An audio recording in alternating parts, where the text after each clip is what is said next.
Hey everybody, I'm Phil Coffin. I currently work for the East Bay Regional Park District in land acquisition, but my first job at age 15 or so was at Camp Tuolumne, and I remember a lot of you folks there. I see a lot of familiar faces. Um, and at the end of my career at camp, best job I ever had. But at the end, I worked in a nature center, which Janet founded, of course, and I worked there with Adrian Wilson, who's also on the call. And planting trees at camp and doing reforestation and restoration work is, of course, near and dear to our heart. We have a lot of experience. A lot of you folks may have helped us back then. About 20 years ago, the Nature Center launched a reforestation project at camp. And I don't know, Janet or Adrian, if Scotty, if it's okay, if we can unmute them, if you guys have anything you'd like to say about that project that we started back in 1998. You were both, of course, really pivotal, and we planted probably hundreds of trees. Janet, Adrian, wanted to say hello? Yeah, I'll say hello. Let me undo my video. There. First, I'm really happy to be on this call. And just to give you a little history on the restoration project that we did, that was really spearheaded by Phil. Phil, you and Leslie were the movers and shakers behind that. And I was definitely behind you all the way on that, because we had had decades of soil compaction, all the many feet and vehicles trotting over our soil and making it really impossible for new things to take hold in the main part of camp. So it was kind of barren and very dusty. And if you recall, we always had to hose it down at noon. But we started small, and we started with just, well, okay, let's plant some things and let's go out into the forest and dig up some seedlings and bring them back and plant them. Well, we learned a lesson there that you can't really do that. They have these long, deep roots, and you bring them in and they can't survive. We also learned how compacted the soil was when we got out our picks and shovels and tried to dig through it. But we dug through it, and then we learned that we needed to go to the nursery and get some plants. So we became good friends with, what's the name of the nursery there in Groveland? Mountain Sage. Mountain Sage. We're going to talk all about as well today. Yeah, Mountain Sage. Yeah. So they were the closest source of native plants. We were very clear that we wanted to only plant native plants. So we just started planting and digging up things and getting campers involved. And it was really a fun project. We had all the nature staff involved. We had the Tuolumne Rangers involved. We had staff throughout the summer. We'd have little work parties on different days, and people would join in, and we'd get things planted and water them and nurture them. And of course, some of them didn't take, many of them did. And I think it really enhanced the camp to have those new things growing. Well, we're excited to show you, we're excited to show you, Janet, where we're hoping to get back to along these lines. All right. Well, I don't know if I can share my screen, but I just pulled up Google Earth, and I've got before and after pictures of what the forest looked like before and what it looks like Let's after. wait, Janet. Let us get through here. We can get to that in the Q&A part. So hang on to that, though. Please, that'd be great. Okay. Letting people in through, and I still want to set some context, but thank you. So good to see you. And we're going to get back to where we were is our goal. So let us circle back to this in this meeting today, because we still want to talk about restoration. Adrian, did you want to say a quick hi? Here we go. Hi, I'm Adrian Wilson. Good to see everybody. I also worked in the Nature Center with Janet and Phil, and was part of those years of the restoration project. And Janet, you did a great job describing it all. One thing I want to add on to that was we would take time to look up as well as down. So the soil compaction was a big piece of it, but then also what happens to the canopy if no babies are growing? And we had a big fear of these old trees dying out and then having no shade in main camp. And look at us now, no shade in main camp. So here we are again. But that was a big piece of it, of how to keep the health of the canopy and the understory. And a lot of what we did was also, I'd call it mimicry. We would go and we would look at healthy forest samples outside of camp, and we would try to recreate those types of natives, grouping those natives together. We'd also go out and a lot of times we'd go get, we call it duff runs. We go get wheelbarrows full of forest floor, healthy forest floor from other places and transport it in so that the microorganisms and the forest floor that was healthy elsewhere, we would try to recreate in our main camp. And Yeah. so I think moving on, those types of concepts would be helpful to create a healthy forest within our new camp. Well, thank you, Adrian. We're so lucky to have so much wisdom in the camp community, and as well as looking outside of the camp community for support as well. We've developed a really remarkably healthy relationship with the U.S. Forest Service at this point.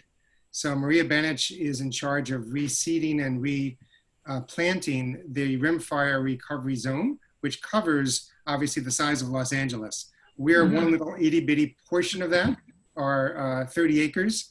But she is determined personally to oversee our little project from the Forest Service point of view, and has already, focused her attention on how we're going to get from where we are to where we want to be. I love your question in the chat room, Jim, that you sent to me.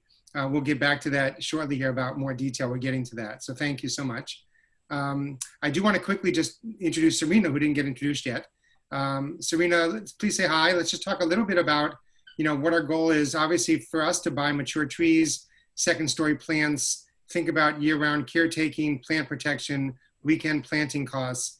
A lot of that is what we're working towards in fundraising. So we're just going to introduce Serena, who's our development director, and she'll talk a little bit about that, and then we'll get zero into actually maps and down to partnerships and in the nitty-gritty. So just welcome Serena, if you would. Hi, Serena. Hi, everybody. Scott just said it all. I think the only thing I have to add to that is that we've been 7 years working on this, and it's been a lot of the city and plans and stuff that we couldn't get involved in. And this is now, camp is starting building, and they are there doing the building, and this is now the beginning of the time where we can really 100% participate. And that is our goal, is 100% participation. From former campers, from former staff, from people who are camping now at Echo, everybody who loves Camp Tuolumne. Really, we want to succeed by having everyone, when camp opens in 2020, we want to be able to say every single person, every single camper is part of this effort. There's lots of ways to do it. Obviously, donating, obviously joining with friends to donate.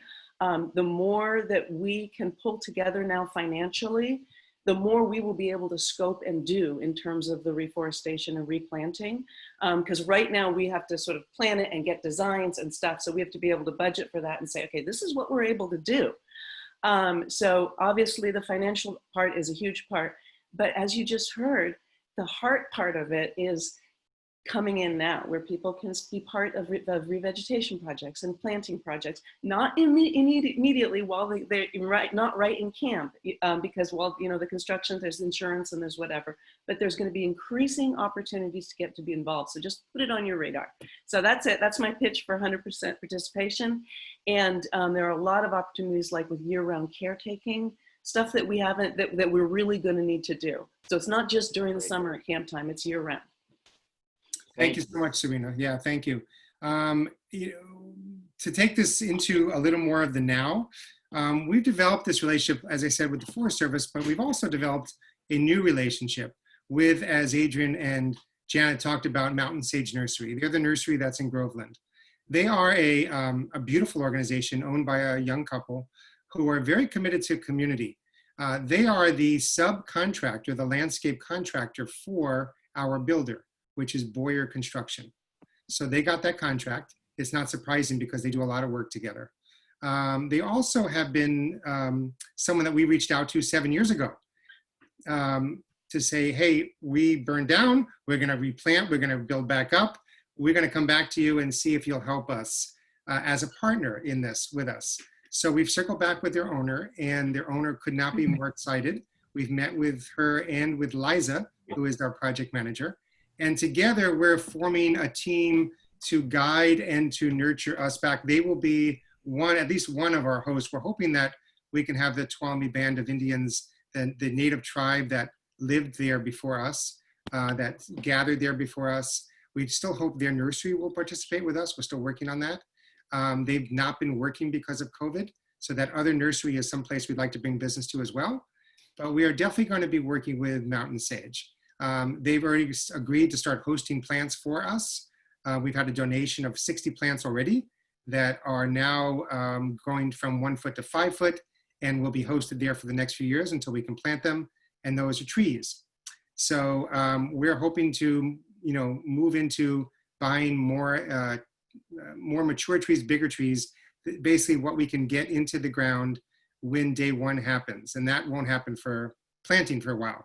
But I just want you to know that we have this relationship now with the nursery.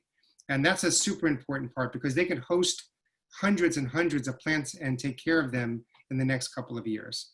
To give you a sense of where we are with the building, it started May 26th, as you know.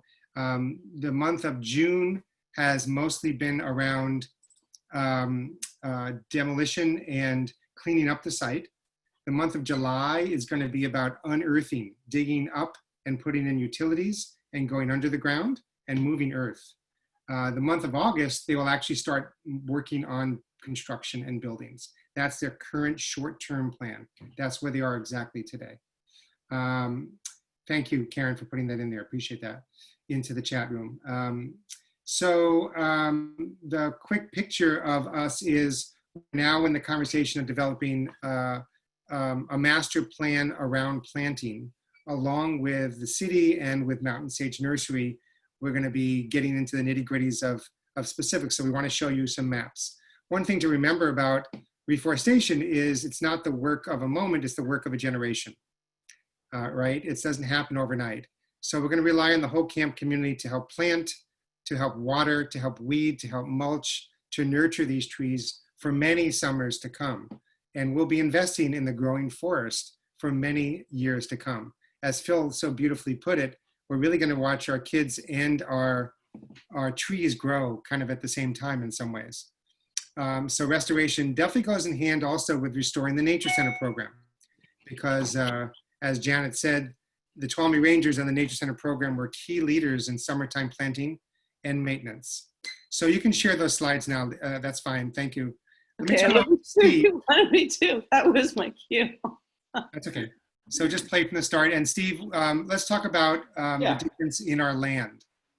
Yeah, absolutely. Hey, so we have just a couple of slides here. Actually, we want to share with you, and then let's try and keep this pretty brief so we can keep to about 10:30 to start the questions there. So the first thing I just wanted to mention on this particular slide, because I think it's useful to set some context, is everyone kind of recognizes, hopefully here, the overhead view of the Camp Tuolumne space, and the part below the sort of, south of the river, south of the road there, right, being the original camp permit area that we had. And the exciting news that we've shared with you before, right, is that when we went back to the Forest Service, when the city went back and negotiated this with the Forest Service, we actually more than doubled the amount of space of our permit area, which is terrific. So it includes all that space on the north side up there, all the area around Archery and the trail out to Archery, Leachfield area, all that's now actually part of our permit boundary. So that's just great. Serena, do you want to go to the next slide? Brenda, do you want to talk just a moment here on this slide about how this is sort of where this is coming from and give a little context here? Hi, so this plan was developed by landscape architects and, ecologists who know the forest floor, and it's been approved by the Forest Service in the city. And basically it divides camps into kind of functional areas, and it's based on ecology. So not surprisingly, the first one is the river, and there's a real push to shade the stream to restore its habitat. Although I have to say, when I've been up there and driven by, the river part looks in pretty good shape. So there'll be some work done there. And then the other areas are going to be over time, mixed forest, we'll get more forested, and a little bit more of the meadow open aspect that will be in the central camp.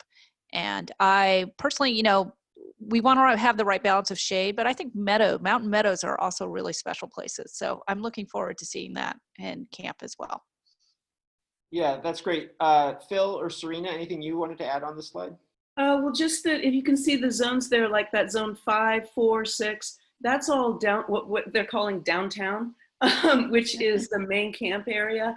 We're not going to be able to plant anything in there. That's all while they're doing construction. And any planting that's happening there in the next couple of years is going to be done by the city and by that company that's doing by Boyer, who's doing the construction.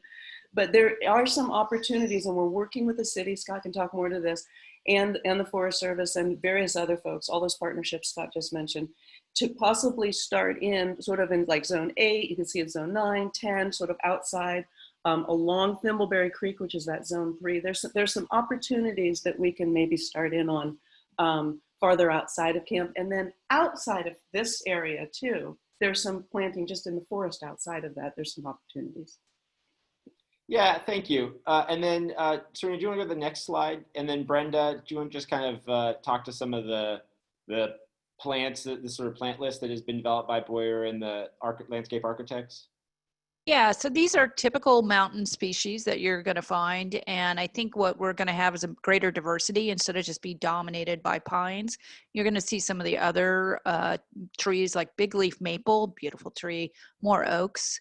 And then the understory of the dogwoods, and those I think are gonna, you know, you'll see more of that, and then maybe over time, a lot of time, the pines will start to dominate. So I'm very excited to see these species, but you'll notice that this is a pretty short list. You know, manzanita, mountain misery, toyon, these things are. There's more to it than just these plants. And where I think friends can really come in is we can add to this list. Like, where's the Rosa californica? You know, there's a lot of species that are not on this list and are not specifically targeted by the contractor. And I would love to diversify this list and add to it and, you know, increase the both ecological value of camp and just the delight and beauty. Yeah, thank you. Serena or Phil, anything you want to add to this list? The key here is diversity. And I think that's something that's really come out in a lot of the science around forest management and fire ecology, is that forest habitats that have a diverse sort of assembly of plants and species, but also have a diverse structure. So, you know, in terms of having clumps of trees and then open areas and then individual trees, those types of forest ecosystems are more resistant to drought, more resistant to pine beetle, more resistant to fire on a macro scale. And in here at camp, they'll be more resistant to kids, volleyballs, green carts, you know, and all the other impacts that we have at camp. So I think the key takeaway here is diversity in plant species, diversity in age and size of trees and plants, and diversity of restoration area types. Yeah. Great. Thank you. And then- Yeah, go ahead, Scott. One thing I'd like to add to what Brenda said, thank you, Phil, for saying that, is this slide that you see was a development initially from to give Boyer and the base bid a place to work from. So you'll see planting zones in here and the types of trees that would work in those planting zones. But this is by no means the final end of this conversation. This was a place to guide the conversation. And then the city has really opened up to us to take what is in the base bid and then grow it from there, no pun intended, or maybe it is a pun intended. So we're going to be adding on to it with our funds and with our input above and beyond what is in the base bid. So that is our goal here, is to raise enough money to plant enough plants for diversity, for a healthy forest, for different sizes, for different stories, so that it feels like we're coming back to our forest as best as we can at this stage of the forest as well. It will not have, 2,060-foot trees, right? We're not going to go back to that for sure by day one. But we're going to do our best to get camp comfortable, number one, shaded, number two, and also green. right? With a green feeling and a green diversity, like we're going, you're not in Berkeley, you're actually in the mountains. Yeah. So, Yes. so I just want to be clear about that. Go ahead. Can I just add? I wanted to point out to folks who maybe haven't looked at the design plans, but Thimbleberry Creek is now going to be above ground, and before a lot of it was in culverts. And I think that's going to be a lovely asset to the camp to have a stream running through it. So, and that's why there's some species on here that maybe you didn't see before, like willows and things like that. I think that's going to be a fabulous addition, and that's going to be something better than it was before. Yeah, I think it'll be a little different. The one thing I would, only thing I would add to that is to remember that this is a process, as Scott mentioned, that many agencies are involved in. So this right here is the minimum, sort of that but this is an approved list by the environmental impact statement, by a number of agents. It's signed off by, there's a whole bunch of seals on it. And some of these species are specifically called out in the environmental assessment as being required. Like there's a particular number of white alders in a particular place that's required to be restored as a little, that kind of thing. So there's a lot of constraints that we're working with here, and everything has to be approved by the city and everything has to be approved by the Forest Service. Yeah. Great. Well, thank you, Serena. Do you want to unshare the presentation so we can see everyone's faces a little bit bigger here? And I think we're ready to, I think we're ready to kind of open up the discussion to everybody here. So if you have questions, you're welcome to unmute yourself and just kind of chime in, that's fine. Or if you just want to type a question in, I can handle sort of taking care of that. Or you can raise your hand like this visually so Steve could see you and just call on you as well. And that way we can identify people. So nice to see everybody. Thank you all so much for coming. Yeah. Sue, you have a question? No, I'm just saying hi. Okay. All right. If you have a question, feel free to raise your hand. Yeah, Scotty, why don't we actually take a moment and jump back to, I'm really curious to see what Janet was going to share. Janet, do you, I don't want to put you on the spot, but can you show those screenshots you were going to do the Google Earth? Oh, and you're muted, Janet. Sorry. Okay, now I'm unmuted, but let me clear my screen here so I can show you. Yeah, okay, so share screen. I have to share this screen, okay.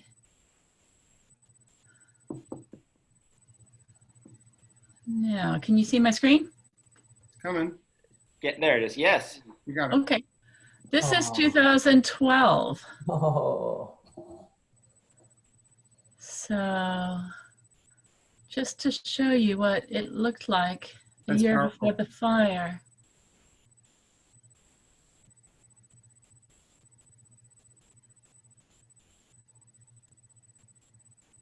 You can see all the big trees in camp. Here's the see how dense it is over the green chair circle. The green chair circle would have been here. Yeah, that is so dense. That's surprising. I mean, Janet, you can barely even see the sports court, and you think about that being so open, but look, you can. Right. It's open underneath. Yeah. But it wasn't open at the canopy level. And I'm assuming Janet's going to show us some more current ones, so just be prepared. They can be pretty shocking to everybody. I am. I'm going to Just show you. emotionally, just a trigger here. Be prepared. Here's Sun City.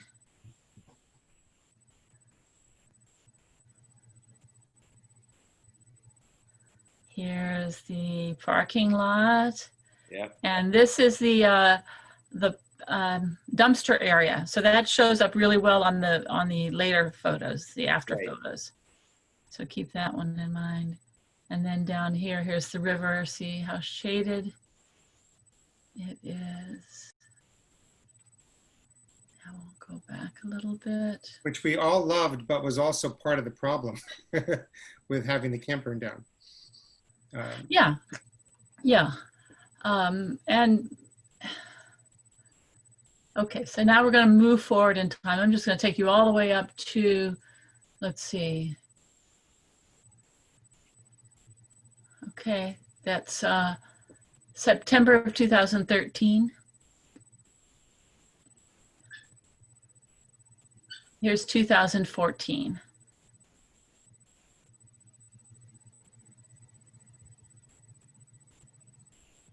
Here's the dumpster area, the road, the dining hall, the rec hall. You can see, though, that along the river, a lot of the trees are still there. A lot of the alders along the river survived all that. And this little grove of trees survived. And that was one question that was in the chat room, was where did it not burn so much, which was Lower Camp. Yeah. Which is Lower Beach. Lower Beach. Lower Beach. And fires are just like that. They burn in patches. I remember that from the 1987 fire, that it was really a mosaic. There would be areas that were burned to a crisp, like this area here, and then areas where it just went along the ground and burned the underbrush and the canopy was fine. So it does really look like a mosaic. Here's the archery field. Janet, do you have the current, how it looks now? I will move forward to that. Yeah. A little This is upsetting. fantastic. Too much of this. Let's get past 2014. Okay, here we are. This is 2017, and that is the most recent photo on Google Earth.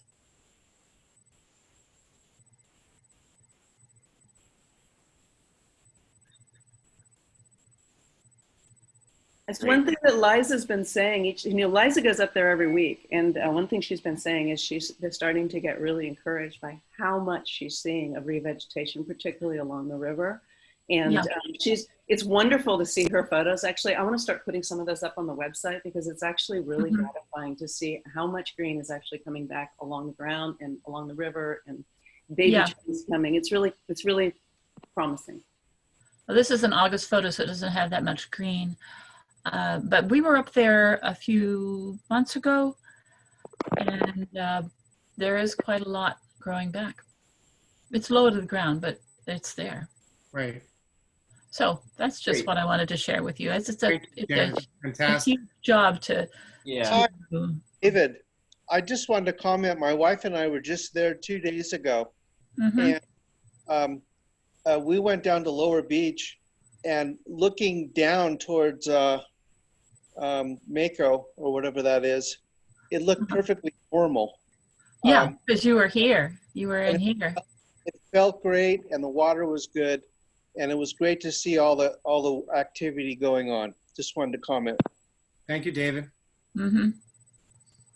Great. Well, I want to start taking some of the questions I see in the comment. And Michaela, you have a great comment, and I think we can kind of address that. So Michaela asked about being sort of we have a huge amount of construction that's about to go on. So how do we protect, or what's the plan for sort of protecting the existing trees and vegetation that's there? And I think I'll start a comment with that, and then if anyone else wants to add on. But Michaela, even though construction hasn't been going on the last couple of years, there's been an incredible amount of work obviously going on up there, including repeated surveys over the last 7 years of the trees, and culling of trees that were sick. And I guess the point is that what is there today, the trees that remain, which in some areas of camp is very, very few, but what remains today is very deliberately there because it's healthy and will be totally protected through this process. So any trees that are there, any sort of significant trees that are there, there's been a real deliberate decision to keep those trees there. And other than that, in that main camp area, that downtown area, that whole area already was just sort of an open field and will just be completely flattened again, right? There won't be an opportunity to kind of plant that through that main part of camp, but all the periphery areas and then all the trees that have been deliberately nurtured and kept there will be protected. I'll add to that there, and I think you sort of said this already, Steve, but just to put a fine line on it, the construction company they're seeing this whole project in a way that we are wanting them to see it. They were the ideal partner to come in as a construction company. They want every single tree that can stand and be healthy to be there. There was a tree that fell 2 days ago, as an example, and fell on a couple of cabins. It's not a safe space to go visit. It is a excluded space, so we don't want to encourage people to go there.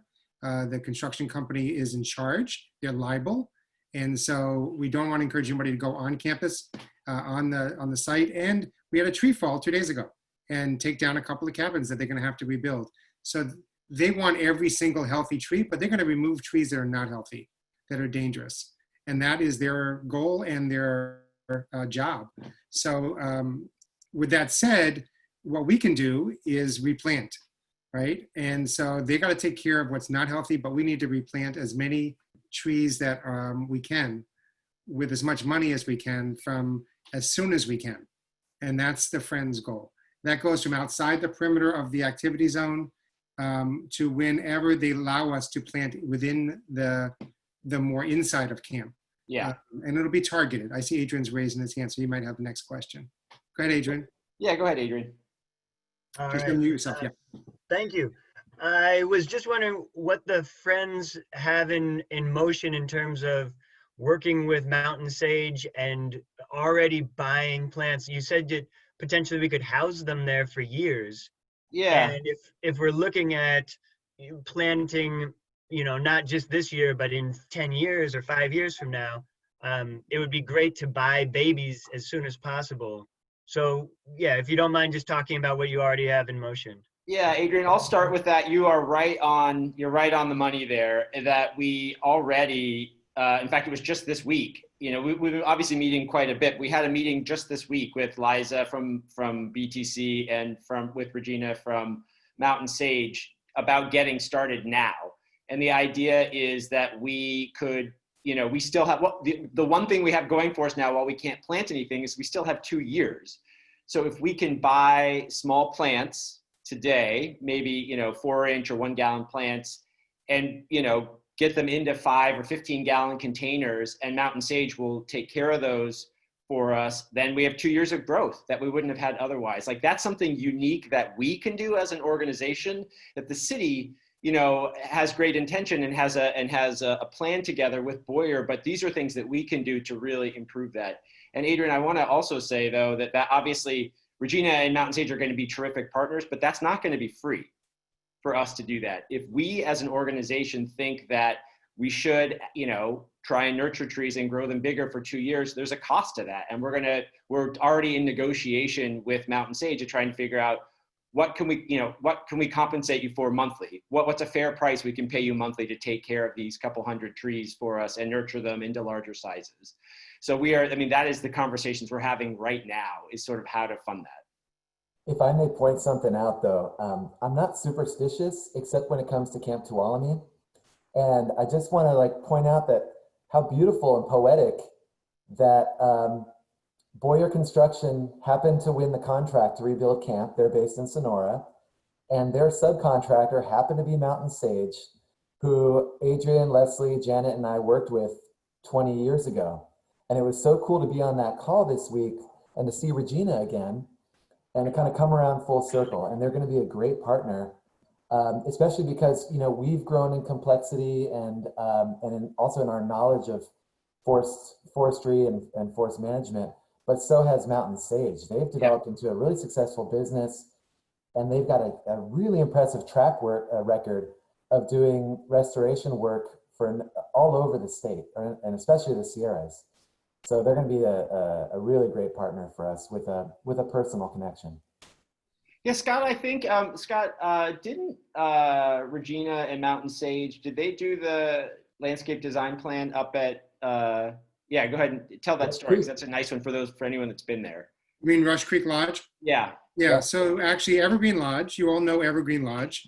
Evergreen Lodge expanded to build a 600-person, beautiful, gorgeous hotel right at the entrance to Yosemite.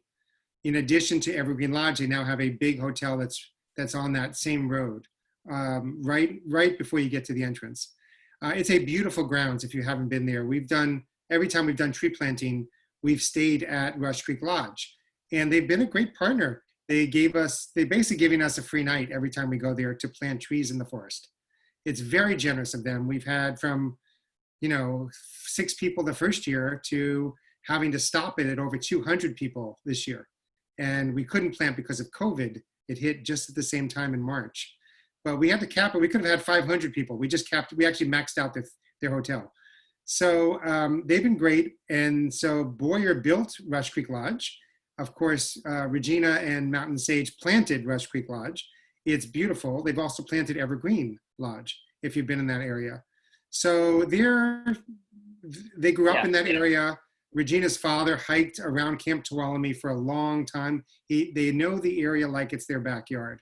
They know what plants go there. They know the best way to grow the plants, the best mulch to use, the best systems to use. They are going to be an ideal partner for us. And because they are already in place as the landscape architect, we have a pathway that can deal with the issues around the city and who controls that space. Yeah. And so that's a very big factor that we can never forget. If we wanted just to bring in, another subcontractor from somewhere, we'd have to go through the city to go through the contract to be able to do that work. And that would slow down our process in a big way. So Adrian, to your point, we have already brought plants to Mountain Sage. We've already brought 60 big trees that are going to grow into big sizes that they're going to keep repotting to be bigger and bigger in the next 2 years. Like we've already gone down this road and we're going to go deeper and deeper and deeper with them.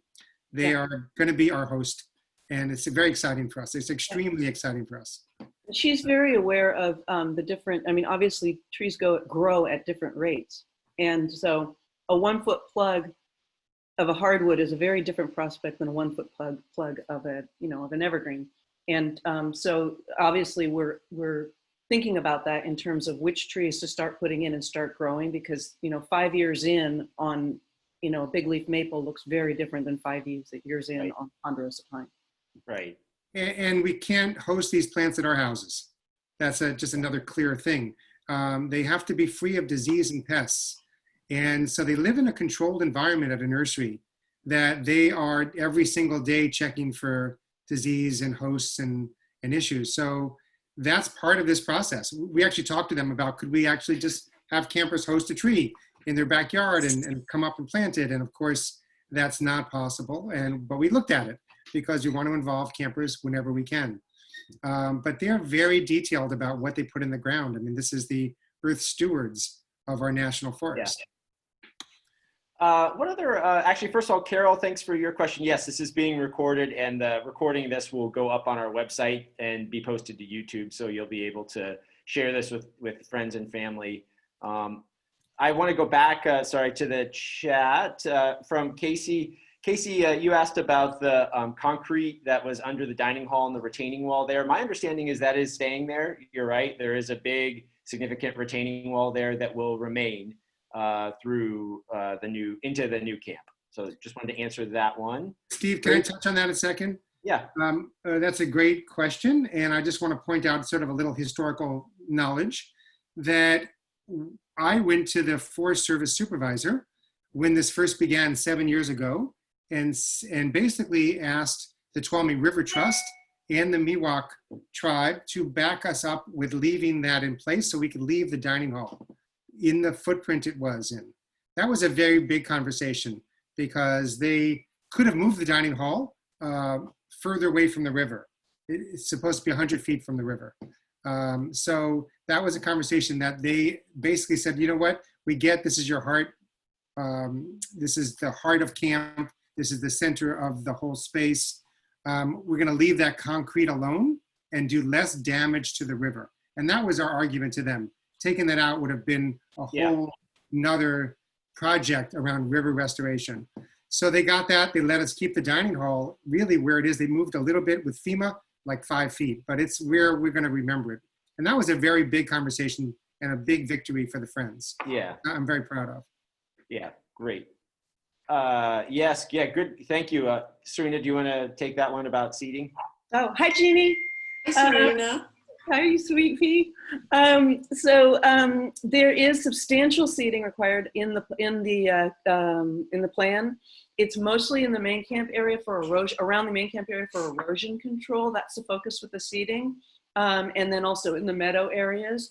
Phil, I don't know if you noticed. I did not notice any other seating that wasn't focused primarily on erosion control and meadows. I don't think so. I'm just kind of curious as to why we wouldn't start seeding certain things right away.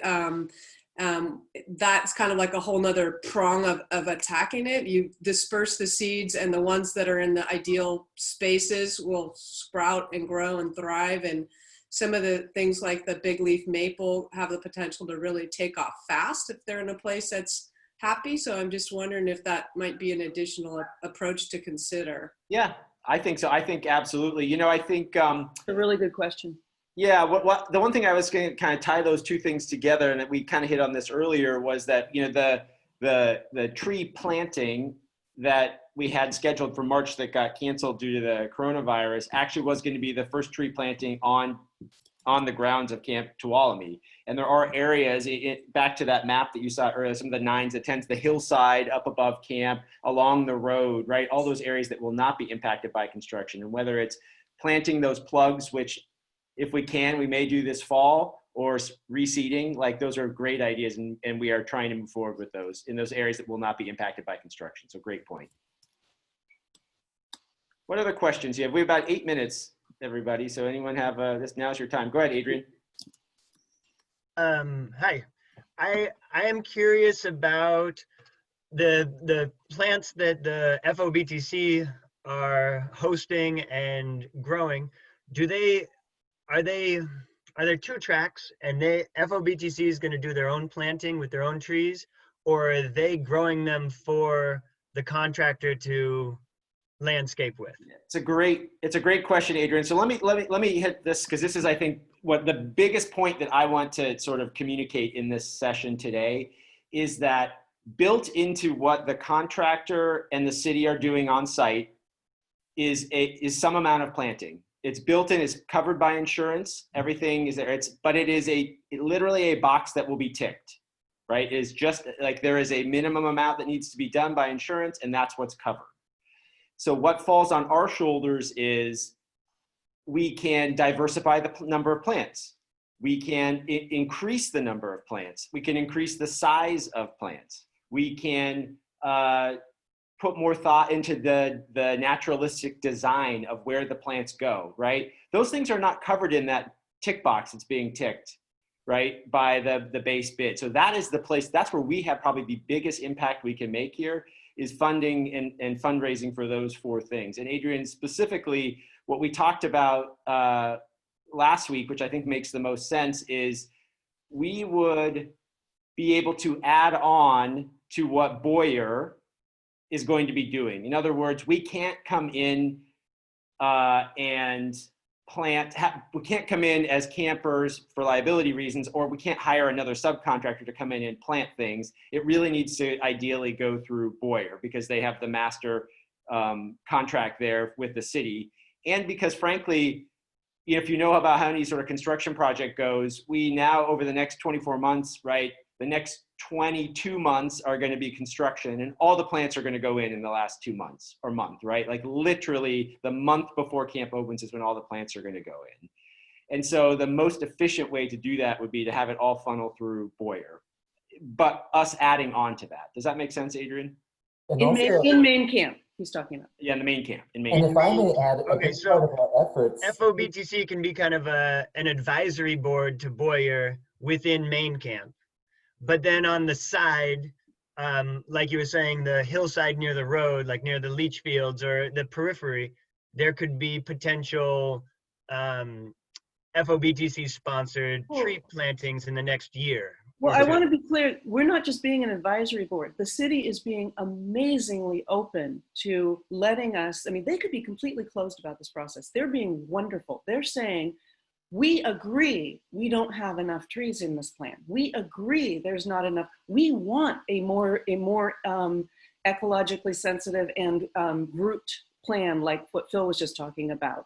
If you have the money to come to hire a design firm and come up with a more beautiful and more respectful plan that you guys like, we will endorse that. If you have the money to add trees to it and for planting and double, triple what Boyer does, you are welcome to do that. So it is not just that Boyer's going to do what's on the plan.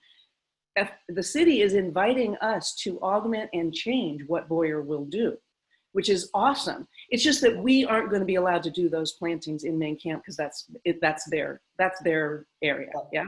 And then the second part you said is absolutely true. We can do plantings outside. That's right. Just, hey, really quickly here, because we're running out of time. Phil, very quickly, and then Scott, very quickly. In addition to enhancing the current planting plan that is, contracted to Boyer and Mountain Sage, we also have to think about how to use our resources here at FOBTC and the camp community for the next 5, 10, 20 years. So that'll take investing in ongoing, irrigation, water, weeding, mulching, and continued planting for many years to come. Because Boyer Construction and Mountain Sage, they'll complete their contract and they'll walk away. Right. And the city of Berkeley and the camp community will then be responsible for continuing to invest in the reforestation project and in the nature center to carry out the reforestation work for generations to come. So that's where a lot of our resources are going to go. Yeah, thank you, Phil. Scott, you want to add something real quick? Yeah, thank you. And it was actually where Phil was heading, so thanks, Phil. We're looking at this committee as a stewardship committee. This is not a 1-year, 2-year project.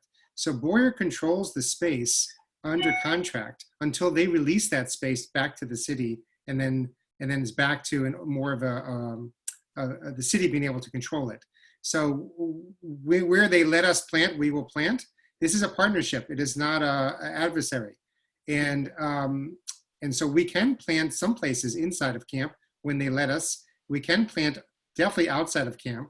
The Forest Service is already hoping to try to get us into planting in mid-November to mid-December. Of this year? Weather dependent this year. They want to ramp up our opportunities, but it's very weather dependent. But they're already thinking about it. They're already planning on it. It's pretty great. And then as Phil pointed out, and I want you all to really get involved with us, because this is not a 1-year, 2-year thing. This is a generation. And so we want to have camp as beautiful as we can make it from day one, but we also want to steward this nature space with the nature center like it used to be, with reforestation plots, with the Tuolumne Rangers, with doing environmental education and being more aware of our surroundings. We want to bring all of that sort of content and context as well to what summer experience is like. And so that's what this committee is about. And we welcome your connection to it, your input into it. And you can email anytime, and we can connect you with Brenda and Phil on this committee. And we just want campers to feel like this is also your camp and your advice. We want your wisdom. So that's why we have these office hours. That's why we want to connect you with where we are. And then also look forward, because we are looking from 5 years to the next 50 years in what camp is going to look like, what it's going to feel like, what it's going to smell like to be there. Scott, I want to just make one last really clear call to action, because all of you came to this conversation specifically around nature and stewarding nature. If this is your passion, if this is something you are interested in, email Scott and email Serena, join those committees. We will need people and advice on, the plant design. Like, we will need your ideas and thoughts. So please email us. And if this is also your passion, please go to our website and donate, and let us know in there that you're making it for this, this is what's important to you. Like, if nature is important to you, this is our opportunity. I really want to make that very clear call to action, both for your thoughts and your time and for your money. Thank you, Steve. Yeah. So any other burning questions? We have about a minute here. We're not glued to 11 o'clock, but if it goes over, that's okay a little bit. But we just want to make sure we get to your questions. So if you have one, raise your hand and Steve will call on you, or throw it in the chat if you want. But we're in really good shape is what I really want you to take home from here. I mean, obviously we have a very destroyed space, and that's the reality of it. It's dramatically different, but we have an opportunity to renew and regrow it. And we can do that. That's the really exciting part. We've built up these relationships where we can have a real impact. And so planting weekends and buying plants and hosting plants and planning nature, and the nature center when it gets around to the programming time is going to be really important to the friends. Yep, I agree. Any other questions? I saw some.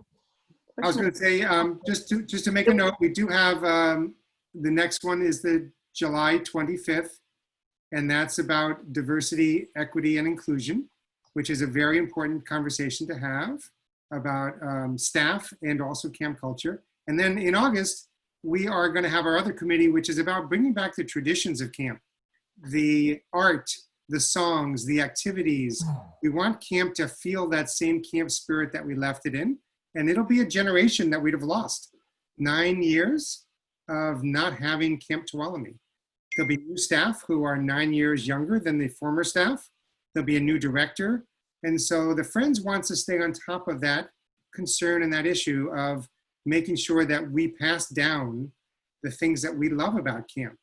And so we welcome you to be part of that conversation as well. And that's in August. In the meantime, we had bingo last night. We had about 100 people. It was awesome. It was totally fun. We've never tried it. It worked, actually. It was really, really fun. We have a campfire in July, and these activities are up on our website. We have a Sunday night campfire with s'mores and camp songs. Adrian, we certainly hope you'll lead a song. And former staff Janet, we hope you lead a song.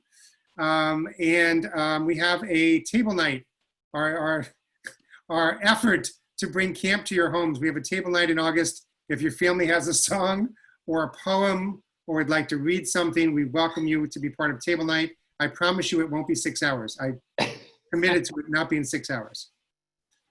But we'd love to see magic tricks. We'd love to see family songs. We just want to feel camp while we can't have it this summer. And God willing, we're back next summer. Love it. Oh, Karen, do you have a question? Or you're just celebrating. Great. All right, Scotty, I think we're at the hour. This was great. All you nature-loving people, myself included, I love that you came out for this. I cannot wait to get back and see this beautiful green space we're going to create. Amen. So have a beautiful day, everybody. We'll see you soon. Much love. Stay safe and healthy. Thank you. Thanks so much for coming.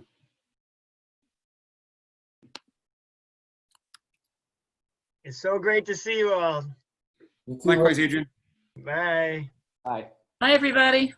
Hi, everybody. Hi, Janet. Hey. Hey, Sue. Good to see you. Steve. Hey, good to see you too. Yep.